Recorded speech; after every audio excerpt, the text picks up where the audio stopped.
आलसी गधा। एक नमक का व्यापारी गांव में रहता था।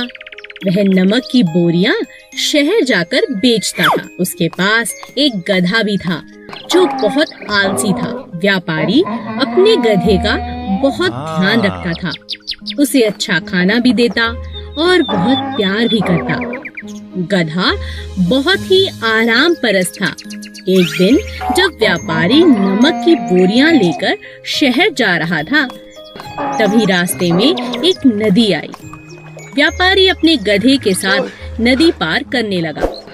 तभी अचानक गधे का पैर एक पत्थर से टकराया और वह पानी में गिर पड़ा। बोरियों का सारा नमक भी पानी में गिर गया और घुल गया। अरे मेरी बोरियां इतनी हल्की कैसे हो गई? अरे ये क्या, सारा नमक बर्बाद हो गया। अब तो शहर जाने का कोई फायदा नहीं। अब गांव ही वापस चलते हैं। चलो भाई गधे। अरे वाह, आज का दिन तो बहुत अच्छा है। आज तो काम से भी छुट्टी और बोरियों का भी भार कम। अगले दिन जब दोबारा व्यापारी बोरियां गधे पर लादकर शहर की तरफ चला, तब गधे को काम से बचने का एक उपाय सूझा। क्यों न आज जान पूछ कर गिर जाऊं, काम से भी बच जाऊंगा। ऐसा ही कुछ दिन चलता रहा। अब व्यापारी को भी गधे पर शक होने लगा, क्योंकि उसकी बहुत सी बोरियां पानी में घुलकर बर्बाद हो चुकी थी। व्यापारी का बहुत ज्यादा नुकसान हो चुका था। तभी व्यापारी ने एक तरकीब निकाली। इस बार व्यापारी ने नमक की जगह बोरियों में रुई भर दी। इस बार जैसे ही गधा पानी में गिरा तो बोरियां और भारी हो गईं। यह देख गधा परेशान हो गया। अरे अरे आज ये क्या हुआ? बोरियां इतनी भारी कैसे हो गईं? लगता है सेठ जी को मुझ पर शक हो गया है। बहुत दिनों से तुम मुझे बेवकूफ बना रहे थे। आज के बाद ऐसी गलती मत करना, समझे? समझ गया सेठ जी, समझ गया। तोते के अंडे। एक समय की बात है, तोते का एक बड़ा सा झुंड पीपल के पेड़ पर रहता था। मगर वे सब तोते बहुत उदास रहते थे, क्योंकि पास के गांव का एक शिकारी अक्सर आकर उनके छोटे छोटे अंडों को चुराकर ले जाता था। शहर में जाकर उन्हीं अंडों से जब बच्चे निकलते, उन्हें वह बेच देता। एक दिन एक तोते ने कहा, मेरा इस पेड़ पर रहने का दिल नहीं करता है। वह शिकारी जब चाहे आकर हमारे अंडों को चुराकर ले जाता है। हाँ दोस्त, अगर ऐसा ही चलता रहा तो हमारा वंश खतरे में है। हाँ दोस्त, तुम ठीक कहते हो। अगर ऐसा ही चलता रहा तो हमारा वंश एक दिन समाप्त हो जाएगा और हम सब अकेले हो जाएंगे। तभी अचानक शिकारी के जोर से चिल्लाने की आवाज आई। बचाओ बचाओ बचाओ, कोई तो मेरी जान बचाओ। अरे ये तो उसी शिकारी की आवाज है। लगता है ये फिर से अंडों को चुराने आ रहा है। मगर ये बचाओ बचाओ क्यों कह रहा है? आखिर क्या हो सकता है? आखिर क्या बात है? नहीं नहीं, लगता है ये किसी मुसीबत में है। हमें इसकी मदद करनी चाहिए। मैं इस शिकारी की कोई मदद नहीं करूँगा। हमारे दुखों का कारण यही तो है। मिट्ठू तोता, जो दिल का बहुत अच्छा था, उसे शिकारी पर बहुत दया आई।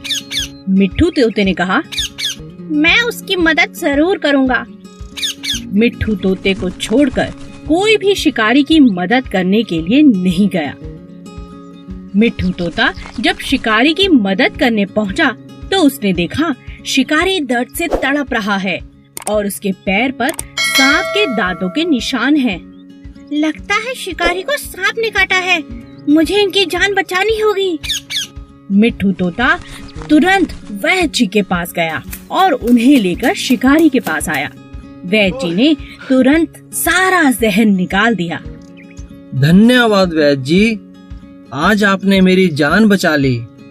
धन्यवाद मेरा नहीं, मिट्ठू तोते का करो, जिसने समय रहते मुझे बुला लिया। शिकारी मिट्ठू तोते से अपने किए हुए कामों की माफी मांगता है और कहता है कि अब वह कभी उनके अंडों को नहीं पकड़ेगा।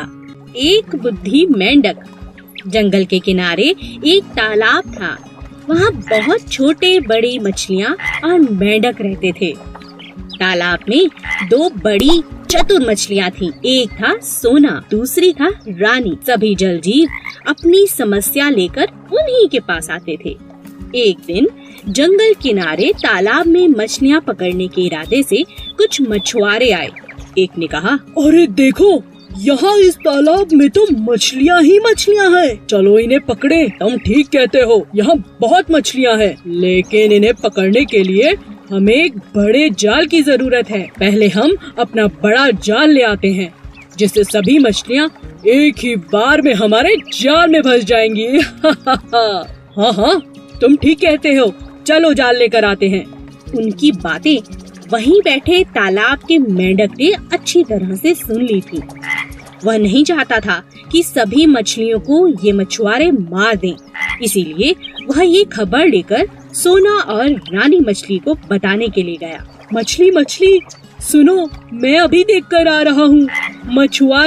मछुआरे आकर तुम्हें अभी पकड़ लेंगे।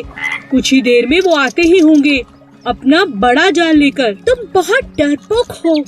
डरने की कोई जरूरत नहीं। इस तालाब में कोई नहीं आएगा। तुम हमें और बाकी मासूम मछलियों को डरा नहीं सकते। समझे मेंढक? मेरे होते हुए तालाब की किसी मछली को कुछ नहीं होगा। रानी मछली ने कहा, मुझे लगता है तुमने कुछ गलत सुना होगा। हम तो हमेशा सतर्क रहते हैं। हमारे रहते किसी मछली को कोई नुकसान नहीं हो सकता। तुम यहाँ से जा सकते हो। दोनों मछलियों की बात सुनकर मेंढक कहता है, मैं मानता हूँ आप दोनों बहुत बुद्धिमान हैं, मगर मैं भी एक छोटी सी बुद्धि का स्वामी हूँ और मुझे अपने कानों पर भी पूरा भरोसा है।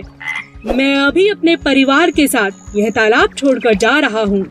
मेंढक अपने परिवार को लेकर तालाब से बाहर निकल जाता है। मेंढक तालाब से बाहर निकल ही रहा था कि वहाँ अचानक मछुआरे वापस आ पहुँचे और उन्होंने अपना बड़ा सा जाल तालाब में डाल दिया। सभी मछलियों को सोना और रानी मछली के घमंड के कारण अपनी जान देनी पड़ी और समझदारी के कारण मेंढक और उसका परिवार सुरक्षित हो गए।